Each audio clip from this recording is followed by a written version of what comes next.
से माता के रूप में, बहन के रूप में, उनके पत्नी के रूप में किस प्रकार का आदर्श उन्होंने प्रस्तुत किया।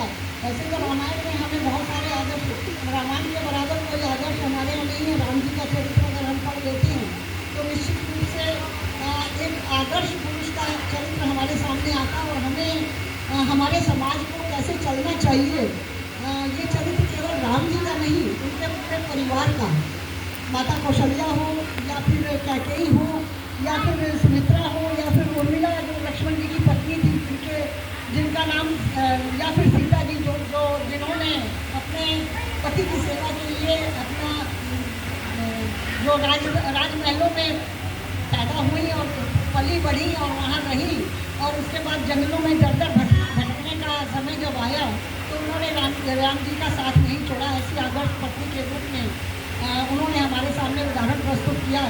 और रामायण में जितने भी महिला चरित्र हैं सबकी बात अगर की जाए तो सबने कहीं ना कहीं उदाहरण प्रस्तुत किया है।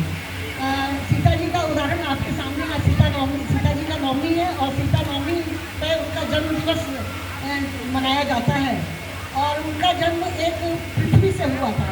दशरथ जी जब अकाल पड़ा था और लोगों ने कहा कि यहाँ के राजा अगर हल चलाएंगे तो निश्चित रूप से इससे हम उबर पाएंगे। तो जब वो हल चला रहे थे तो वो सीता जी के रूप में उन्हें बिटिया के रूप में मिली, जिन्हें उन्होंने बिटिया के रूप में पाला और उनका नाम भी सीता रखा।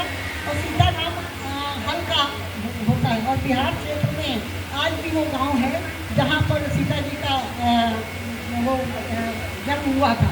वो गांव आज भी यहाँ पर है। तो ये उसके बाद सीता जन्म तो उदाहरण के स्वरूप तो वो हमारे सामने प्रस्तुत हैं, लेकिन रामायण में अगर देखा जाए तो महिला चरित्र जितने भी हैं सभी का चरित्र एक महानता का चरित्र दिखाता है जो महिला सशक्तिकरण का विशेष उदाहरण है।